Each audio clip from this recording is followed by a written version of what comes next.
नमस्कार दोस्तों, आज मैं आप सभी के समक्ष माघ मास के महात्म्य का 26वां अध्याय प्रस्तुत कर रही हूँ।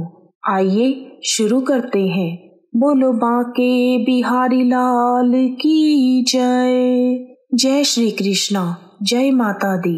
लोमेश जी कहने लगे, वह राजा पहले तो तामिश्र नामी नरक में गया, फिर अंध तामिश्र नरक में, जहाँ पर अति दुखों को वह प्राप्त हुआ, फिर महारौरव और कालसूत्र नामक महानरकों में गया, फिर मूर्छा को प्राप्त हो गया।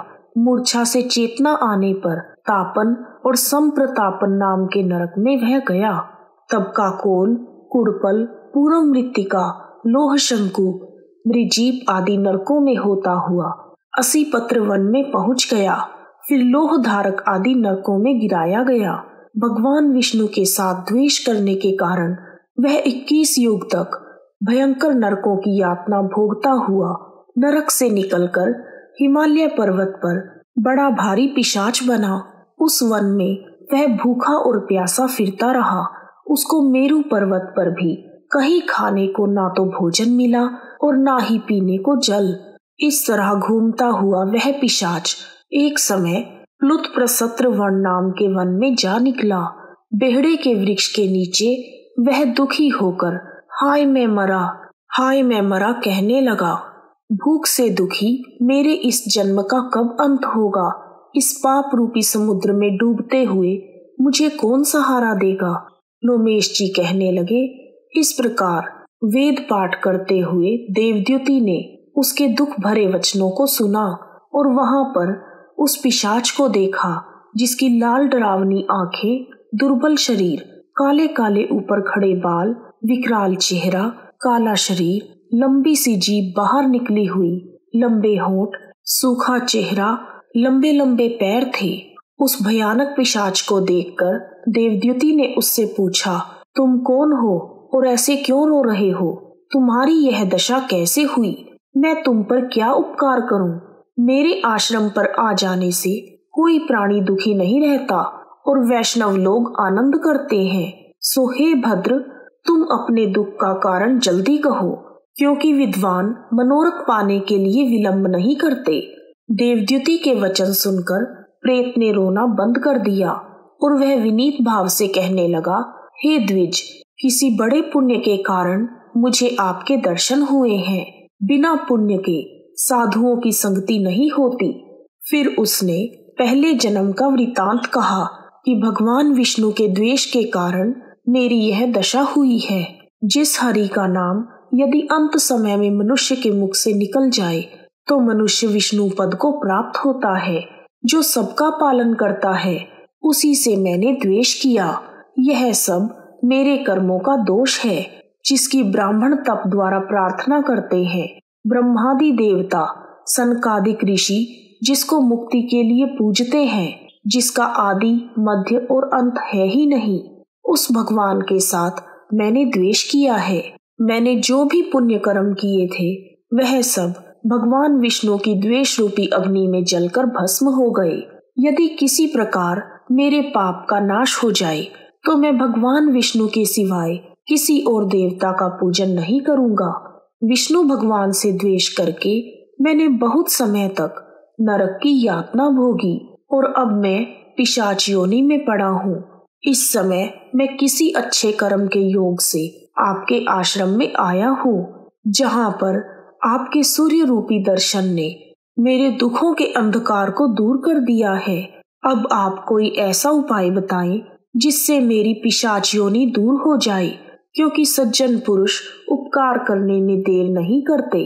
देवद्युति कहने लगा, यह माया देवता, मनुष्य तथा असुर सबकी स्मृति को मोहित कर देती है, जिससे धर्म का नाश करने वाला द्वेष उत्पन्न हो जाता है। जगत के उत्पन्न करने, रक्षा करने और नाश करने वाले जो सब प्राणियों की आत्मा है, उनसे भी लोग द्वेष करते हैं।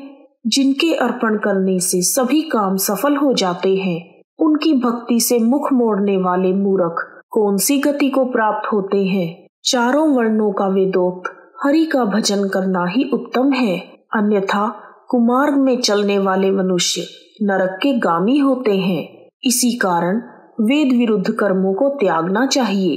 अपनी बुद्धि से बचे हुए धर्म के मार्ग पर चलने से मनुष्य परलोक के पथ का नाश करते हैं। वह वेद, देवता और ब्राह्मणों की निंदा करते हैं। झूठे मन कल्पित शास्त्रों को मानने वाले नरक में जाते हैं। देवाधिदेव विष्णु से विमुख होने वाले घोर नरक में जाते हैं, जैसे द्रविड़ देश का राजा नरक में गया।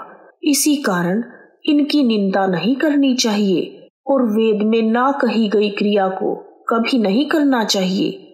लोमेश जी कहने लगे, ऐसा कहने पर मुनि ने पिशाच को सुमार्ग बताया कि माघ मास में तुम प्रयागराज में जाकर स्नान करो, उससे तुम्हारी पिशाच योनि मुक्त हो जाएगी। माघ मास में प्रयाग में स्नान करने से मनुष्य पहले जन्म के सब पापों से मुक्त हो जाता है और वहां पर स्नान करने से मुक्ति प्राप्त होती है। इससे बढ़कर और कोई प्रायश्चित नहीं। संसार में यह मोक्ष और स्वर्ग का खुला हुआ द्वार है। गंगा और यमुना का संगम त्रिवेणी संसार में सबसे उत्तम तीर्थ है। पाप रूपी बंधन को काटने के लिए यह कुल्हाड़ी के समान है। कहाँ तो विष्णु, सूर्य, तेज, गंगा, यमुना का संगम और कहाँ यह तुच्छ पाप रूपी तृण की आहुति। जैसे घने अंधकार को दूर करने वाला शरद का चंद्रमा चमकता है, उसी तरह संगम के स्नान से मनुष्य पवित्र हो जाता है। मैं तुमसे गंगा यमुना के संगम का वर्णन नहीं कर सकता, जिसके जल की एक बूंद के स्पर्श से केरल देश का ब्राह्मण मुक्त हो गया। ऋषि के ऐसे वचन सुन प्रेत के मन को शांति मिली, मानो वह सब दुखों से छूट गया हो। और प्रसन्नता से उसने विनय पूर्वक ऋषि से पूछा, हे मुनि, केरल देश का ब्राह्मण किस प्रकार मुक्त हुआ? यह कथा मुझे विस्तार से कहिए। इस प्रकार माघ मास के महात्म्य का 26वां अध्याय पूर्ण हुआ। बोलो विष्णु भगवान की जय, शिव शंकर भगवान की जय। यदि आपको माघ मास के महात्म्य का 26वां अध्याय पसंद आया है तो कमेंट बॉक्स में ओम नमः शिवाय, ओम नमो भगवते वासुदेवाय नमः लिखना ना भूलें।